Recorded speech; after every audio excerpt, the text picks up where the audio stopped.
Welcome back, everyone. Thank you for waiting. This is the SASE 2021.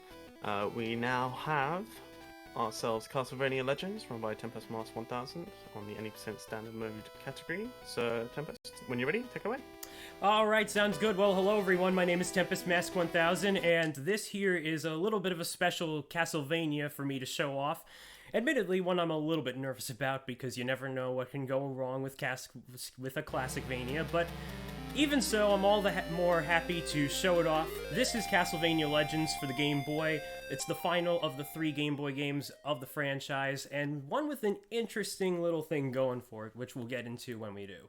As mentioned, this is any percent standard mode, meaning that there are 2 modes to the game. One called standard mode and the other called light mode. Standard is basically, if I die, I lose my whip upgrades. If it were light mode, then I would just have a fully upgraded whip throughout all the way. So we're just going to basically play it vanilla, if you will.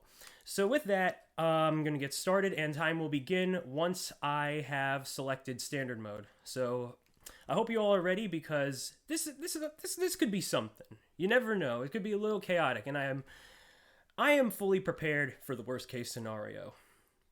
Internally, anyway.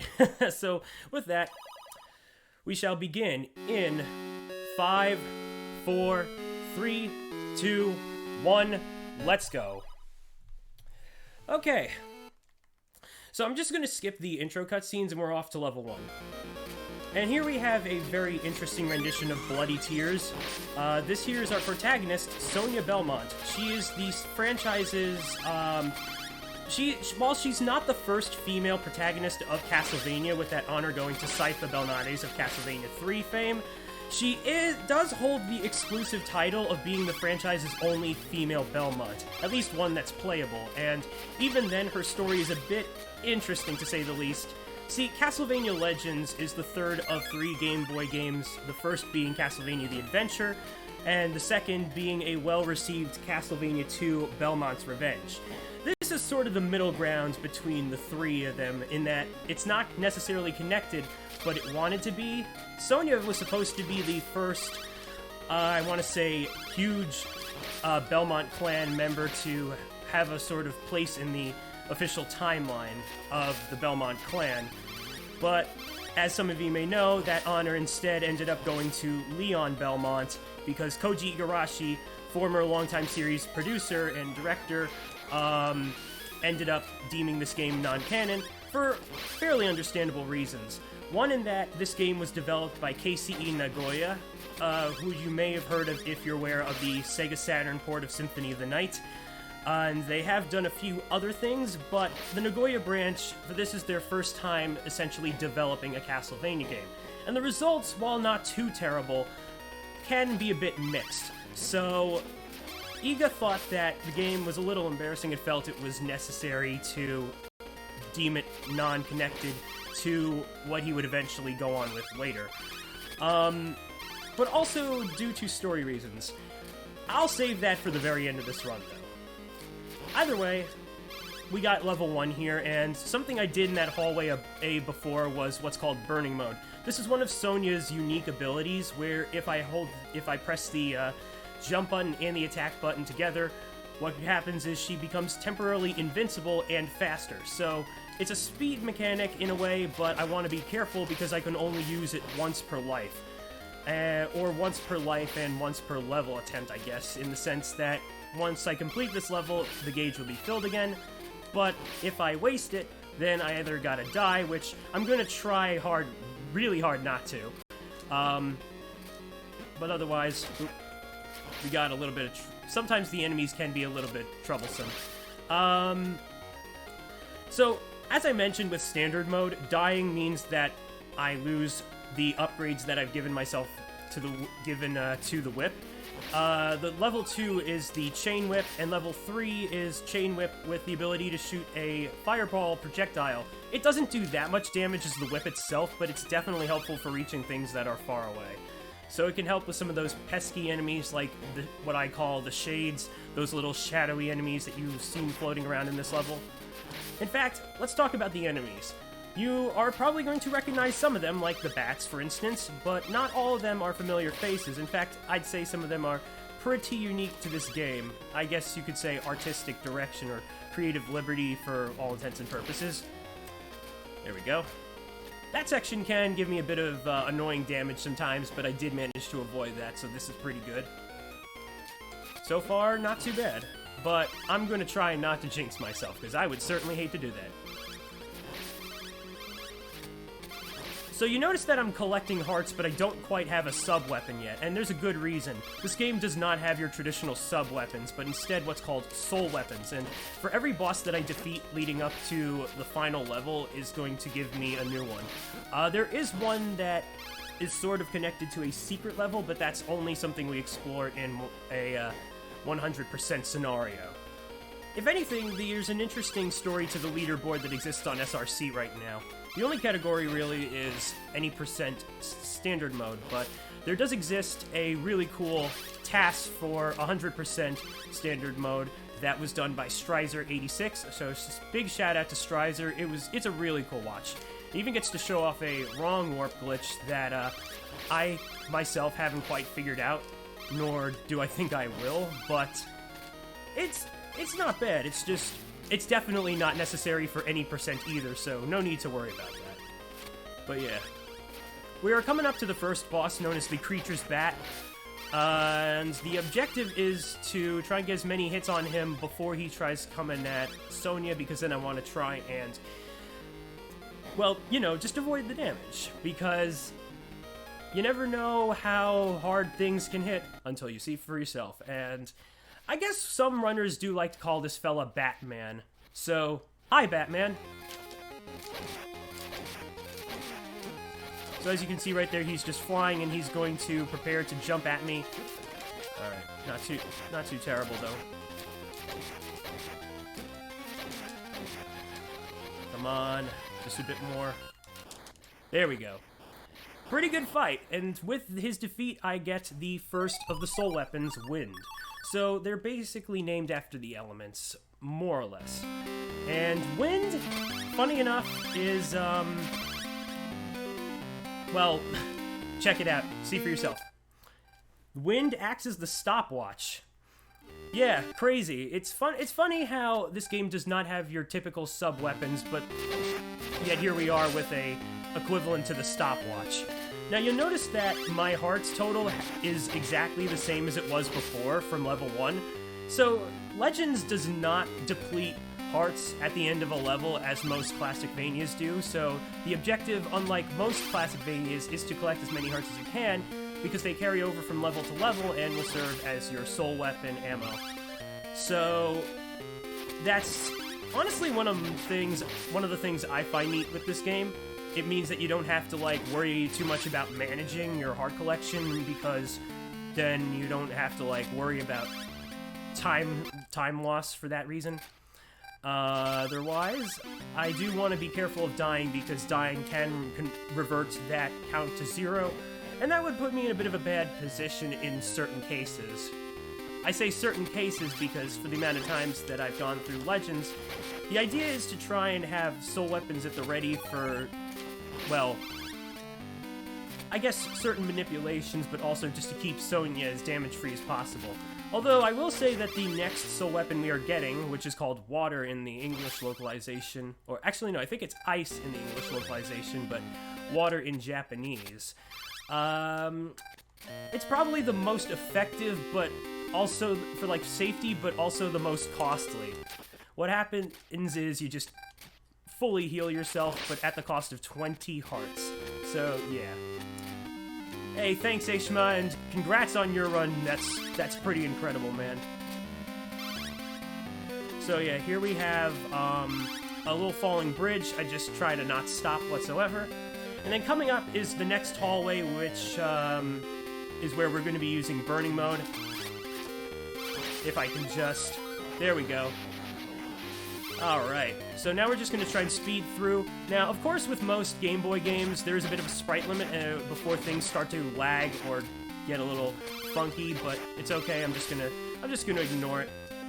We go through here. Now, you notice that, unlike most Castlevania games, this game has climbing. There's a bit of a double-edged sword to that, because while Sonya can't get knocked off of a rope from damage, if I jump off of what would look like a transition point and just fall there, that's going to count as a death pit. I don't know why the game does that. It's probably just a little programming oversight, but even then, this means that I have to move onto the from the next room while being on the rope. That was a bit close because I want to avoid taking damage from those spikes. Those can cause a big deal, and as you can see here, they will disappear once I destroy another one of these knights. The knights walk back and forth, and after like a few or so cycles, they'll suddenly charge in the other direction with the sword, and they just go a little fast, basically. So, the boss of this level will be coming up soon, and it is the Dragon Zombie. It's a face that I feel like has appeared in Castlevania games. Unfortunately, none to my recollection at the moment, but if any Castlevania fans do recognize, then, yeah, there you go. I actually am willing to answer whatever questions I have about the game if anyone has it in the chat, so feel free to ask away. Otherwise, yeah, if we got any donations, now's a good time to read them. Yeah, sure thing. We have a $10 donation from Anonymous. So thank you very much for that donation. It means a lot. So we're now sitting at $610. Nice.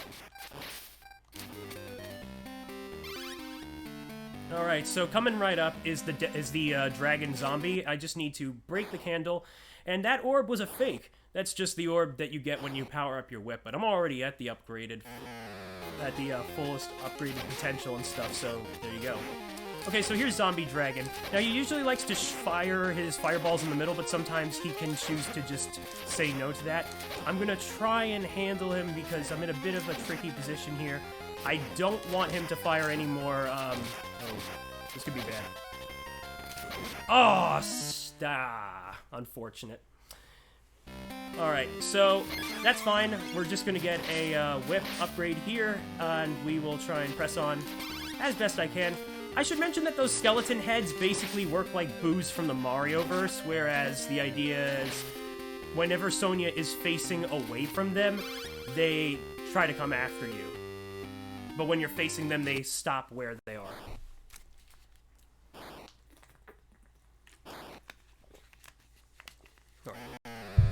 Round 2. Oh wow, he's early with the low-hanging fireball. See, the thing is, I usually expect him to do that whenever he's at the right amount of health, but I guess not.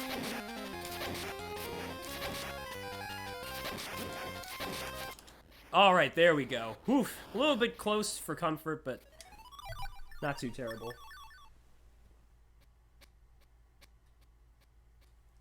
Oh, cutscene skip, right. Okay, so there's our next whip upgrade, and I am going to change back to the Wind Soul weapon for when we get enough hearts for that. We did collect the ice or water weapon. I honestly can't remember which localization calls it what from the top of my head now, which is silly, but again, that is the most expensive weapon sitting at 20 hearts to use, and even then we're not going to need a health recovery for... We're probably, I mean, a while, because as you can tell with the start of every new level, we got ourselves a health recovery, basically, so, you know. With that,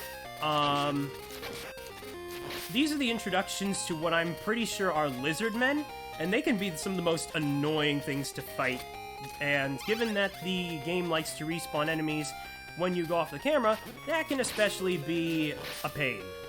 But right now, I'm just going to try and get along. Okay, so this guy's already back. So as you can see right there, they like to climb up on climbable things and shoot fireballs. Yeah. They can do quite a bit of damage, basically. Like, let's just assume that for any enemies that look like they can pack a punch, they probably can. That's just a little rule of thumb. By the way, shout out to the flea men here, which definitely look a little bit bigger than what what I usually remember. All right. Oh yeah, I'm gonna stop time here. Okay. Whew. I didn't want to jump because the fireball technically can still hit me, and I didn't want that unnecessary damage. All right. There we go. Oh, still took a little bit of contact, but that's fine because there's a piece of meat right there. You notice that the chicken legs this time around are located in candles. But yeah, here's the first instance of a mini-boss in a level. I do not know what this fella is officially called, but let's just call him Clyde, because there's Tri-Clyde from Super Mario Bros. USA, and this guy likes to fire 3 fireballs, so yeah. That platform to the left is something I can jump on, but I just wanted to whip him as best I could. Alright, there we go. Oh, oop, there we go. Like I said, if I were to fall down a pit that looks like I could just transition to another room, that's not the case. The game will count that more likely as a death. So, yeah. Oh, shoot. And speaking of the game possibly counting that as a death, I guess it also doesn't quite, understand when you're getting knocked back into the thing, so yeah. Not sure what exactly is the story behind that one. But, you know. Alright, so this isn't too bad with the Lizardman position there. Alright. And Dunkday, thank you for the raid. Much appreciated. Welcome to Castlevania Legends, everybody. But yeah, I guess this is another good time to have any donations, or if you'd like to say anything to our wonderful audience. Yeah, sure thing. So we've had a $25 donation from Aishma, who says, once again, thanks for having us in the marathon. Can't believe I actually forgot to donate until now. So have some WR World Record fueled money with a happy face. So Aishma, thank you very much for the $25 donation.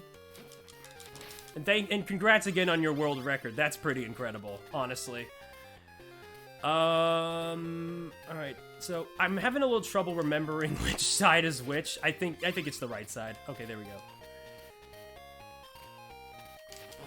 A little low health here. Don't necessarily think there's any candle meat anytime soon, so hang on.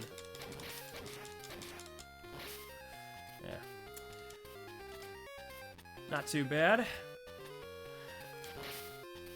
So, you might be wondering why I picked up this game. Well, as someone whose debut speed game was Mega Man Extreme 2 for the Game Boy Color, I'm just kind of drawn to all the obscure titles from popular franchises through and through.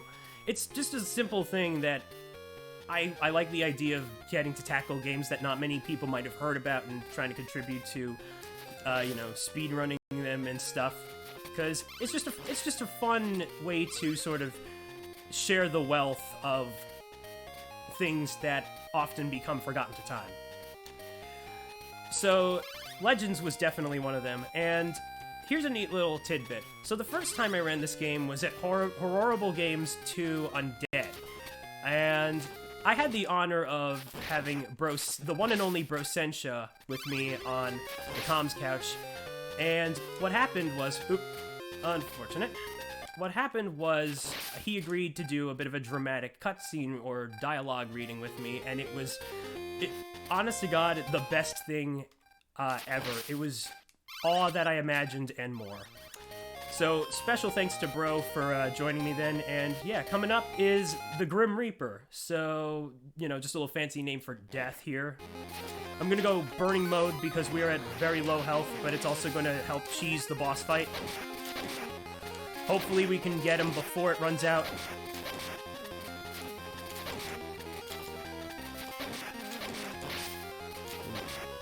This could be dangerous. Alright, nice. Thank goodness. That could have easily scared me.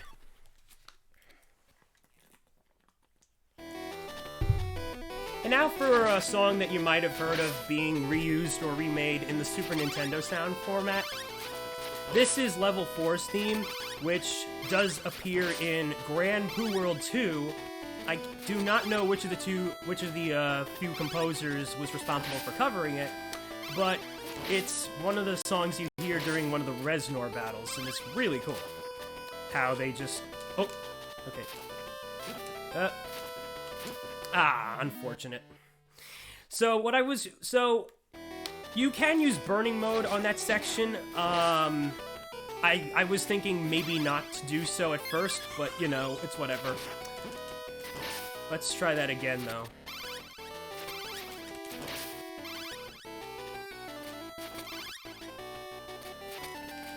So, again, we're at a level 2 whip instead of level 3, so at some point we'll get another upgrade orb. And tell you what, I'll just do it now and go across here. Alright, so there's our next upgrade, and we're back to full power. So yeah, as you can tell, this level has quite a few spiders. I do apologize if anybody is a bit grossed out by spiders, but luckily all they really do is just try to move left and right and stuff.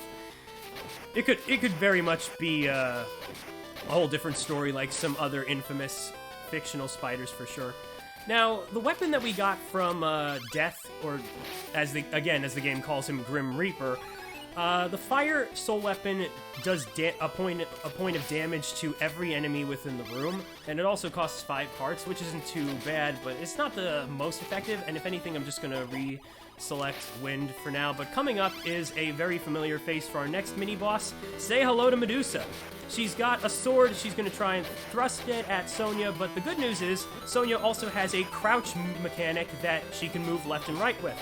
So, because crouching lets me dodge the sword blade, we can just camp successfully all the way over here, and once she's gone, she just becomes her head and then flies away, never to be seen for the rest of the game.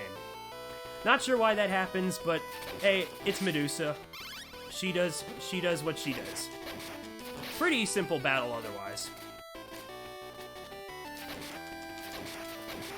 So again, we got some more knights coming up.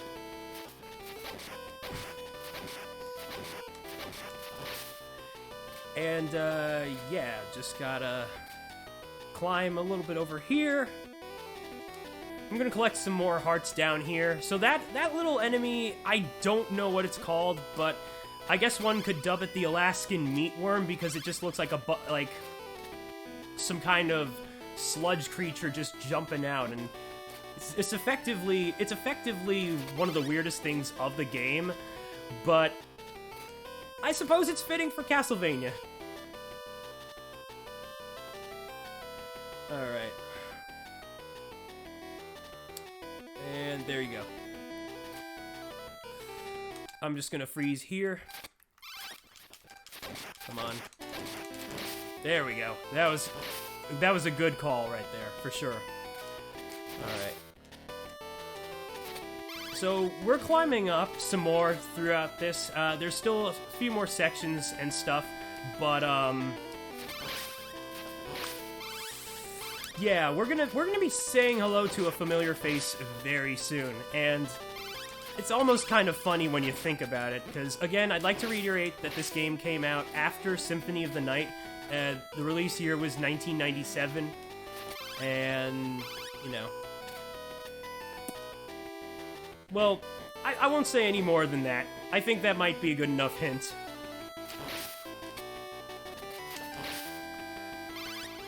But yeah, if you got anything you'd like to say, that'd be great, Leo. Yeah, sure thing, no problem. So we do have a couple of incentives open still at the moment, most of them towards tomorrow's set of runs. So at the moment we have a couple of bid awards open for Final Fantasy Legend 2 for the naming, for Octopath Traveler, where you get to choose the character. At the moment, Ophelia is in the lead with $15 ahead.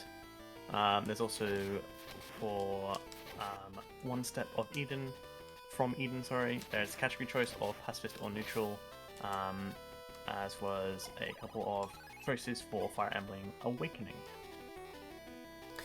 Yeah, I like, honestly, those definitely seem like some incentives that I feel like I'm going to contribute to in a little bit, because those are all some pretty cool games. I know I've definitely played Fire Emblem Awakening. Tiki is probably my favorite of the characters, because A, the Manicheets are simply amazing, and also I just love the fact that she's a returning character from Marth's crew. It's fantastic how they just show the adult version and just show how far she's come. since all those years. But anyway, here we have our familiar friend coming up. Yeah, not much I can do in terms of the sold weapon department, but ladies and gentlemen, say hi to Alucard. So now we're gonna have a boss battle against him, because apparently he wants to take care of Dracula himself, but Sonya wants to prove herself worthy and feels that he should not have to do this. She feels that it is her duty as the wielder of the whip. Stuff like that. But yeah, as you can see here, Alucard's trying to sword me. That's actually pretty good because he does have some... Wow, that was really fantastic. Yeah, Alucard does have some other attacks, like turning it into a bat to get to the other side. A couple of fireball attacks. There's definitely a little bit to him that sort of carries over from his other appearances, if you will. And let me just remind you that the dialogue is some of the most hilarious stuff I've seen coming from a Castlevania classic game. I know we all like it when Castlevania has some pretty cheesy dialogue, but this is just something, I tell you. Oh, yeah, there we go. So we're at the final level of the game, and so far we're looking pretty good, honestly. So I'm very appreciative of the fact that things haven't been as chaotic as it could have been. Definitely, since I can feel I've come quite a long way since I first started playing, for sure. This game might seem troublesome to pick up and stuff, but once you know how to do things, it's not all that bad. That's my full perspective of it anyway, in a nutshell. But anyway, let's see here. So, about Alucard. Apparently, oh wow. That was totally unintentional. I don't know why the stalagmites and stalactites do that much damage to you, but I guess they needed to think of an extra obstacle, so I guess that's how you do. Anyway, I'm just gonna wait for this Alaskan meatworm. He only appears when you're close enough to him, but I didn't want to, like, take the extra damage that would kill me. Although, then again, yeah, that bat was probably gonna hurt me. I'm just gonna make the executive decision to heal now, then. And freeze a little bit of time as we proceed.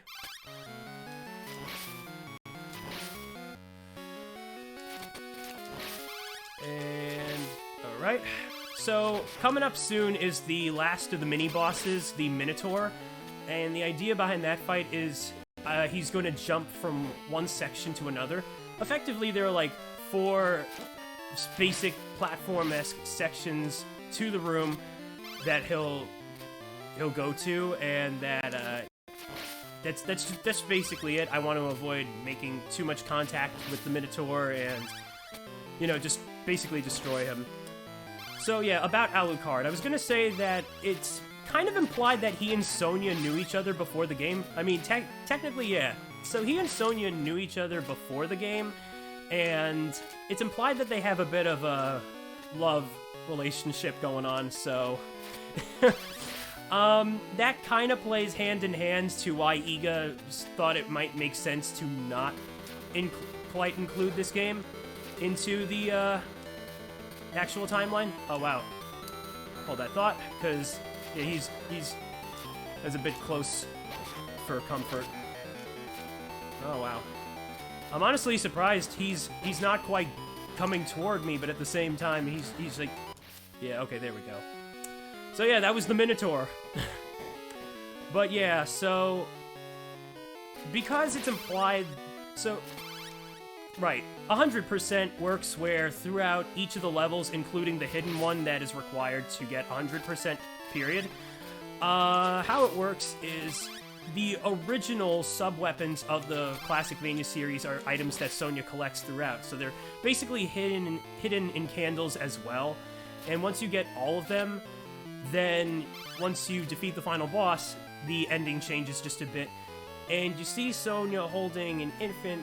It says that she eventually became a mother, and I think it's implied that the kid is her and Alucard. So because Iga was probably not too sure about whether the Belmonts should be part vampire or not, part Dhampir, I can understand why. But even then, I still think this game hardly does all that much wrong. It's not the worst, and if anything, I can understand why people say that among the trilogy of Castlevania Game Boy games, Castlevania the Adventure is considered the worst. Oop, oop, oop, oop. Oh no! I did not want to use burning mode there. Alright, well, that's alright. We'll just try and go fast, but I was admittedly saving it for an upcoming hallway. That's fine though, we'll just go at it a bit slowly. I'll heal up right now though. Try to collect some more hearts, because, yeah, the estimate that I submitted for myself was well intended for any chaotic scenarios to this run. Considering that, I mentioned how it can be very inconvenient to lose all my hearts for my soul weapons. The funny part about Legends is that whenever I get a game over, it actually sends you back to the last checkpoint, no problem. So game overs are not that scary whatsoever. It's practically the most funny thing about what I'd otherwise fear from this game. And, well, big old bat-faced Dracula is most certainly going to be one of those things that worries me, but we are almost at the end of the game. I do want to mention that there was a bit of a passage that I went past that you sort of gotta fall down, and it's probably the only exception of a room that you don't die from falling down to the transition point. And what happens is when you break a candle that is white, it opens up the floor and leads you to the secret level where you then get to face off against the Executioner. It's where the final hidden item for 100% is, and you also get an extra soul weapon on top of that. I'm gonna go down here because this is where I can get the final health up. Okay, that was a bit close. So I do have enough hearts to use the healing soul weapon one last time, but something I didn't get to show off yet is what Alucard gives us, and it's probably the most convenient. It's just like a sort of shockwave weapon that costs 1 heart to use, so... oh, that was pause. Alright. Here we go.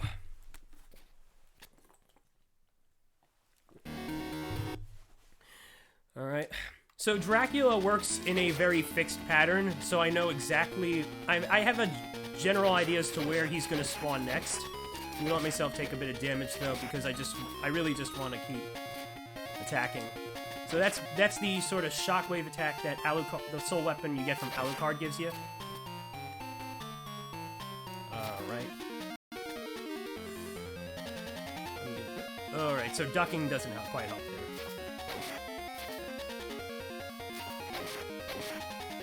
Normally I just wail on him, but yeah, I'm just trying to play it safe. And there we go. So now we're going on to Phase 2, and this is where things get a bit interesting. So we're coming up on time on the final hit with second phase Dracula. I'm just going to heal here, and here we have Vampire Killer for a final boss theme. Not the first thing that comes to mind, but they definitely make it work for what it is. One of the dangers of this battlefield is that those side gaps are indeed death pits, so I really do not want to die there at all. That's one of the reasons that I can just... yeah. Alright, so we did we'll have to take a game over, but this is fine. Again, the game sends me back to the most recent checkpoint of the level. Unfortunately, it's not before the Dracula fight, though, so I do have to do a little bit of traveling, but now's a good time for any donations or any other information if you got any, Leo. Yeah, sure thing. So we have received a overall $10 donation, I believe. Yeah, $10 donation from Gambit017. Nice. 017. And those go towards the Final Fantasy Legend 2 across the Cat 4 incentives there. So he's put Symphony towards the avatar name, Leggy towards the Baby D name, Inven towards Imp, and naming the robot as Maggie. So if you want to change that or get your own name in there, feel free to donate and put that as your incentive. Nice. Thanks, Gambit. Yeah, if I'm not mistaken, those definitely sound like some familiar friendo names of the speedrunning community, so I can definitely approve of that. Anyway, let's see here. So, here we got the hallway again. So, I'm gonna just try and take it one step at a time with the knights. Well, apparently he did not want to give me a bit of good grace there. Okay, there we go. I'm gonna save burning mode for the Dracula fight, though. Otherwise, I would use it here just to get past everything. Here's a fun fact, though, about Sonia. So, she was supposed to appear in another Castlevania game that I believe was either in development for the Sega Dreamcast or Sega Saturn, whichever of the two, called Castlevania Resurrection, where either she comes back from the dead and gets resurrected, or she gets sent into the future. I do believe, though, that the Resurrection moniker refers to Dracula getting resurrected, so there you go. Although, fun fact, there was also supposed to be another Belmont in the story whose name escapes me, but his name did get used in a sort of character for the Lords of Shadow universe, so that's pretty cool. I think it might be Vincent Belmont, now that I think about it. But yeah. Unfortunate as to what could have been, but we didn't quite get. Although I guess it's all for, I guess it's not the worst thing in the world, because we did get plenty of cool Castlevania games outside of that. Especially some Metroidvanias. Alright, so I think everything is pretty much set, so we're gonna try Dracula one more time. So, I will call time on the final hit, but it's basically when the game freezes after I land the final hit for a bit and then transitions to the final interaction. We'll see what we can do, though. Alright. You might have noticed, by the way, that he's firing off his fireballs at the direction that Sonia's facing, so that's one way to avoid them. Unfortunately, jumping doesn't always seem to do the trick, especially when you're, like, in direct line of them. And I guess, I mean, are those fireballs? They kind of look... You know, the funny thing is they kind of look like electricity. So, chat, I'll let you be the judge of that one. Or even to anybody watching the VOD, for that matter.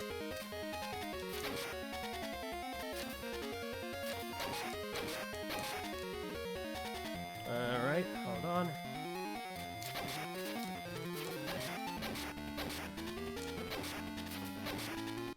There we go. Alright. So now that I have burning mode, this should give me a bit of an extra advantage. Alright.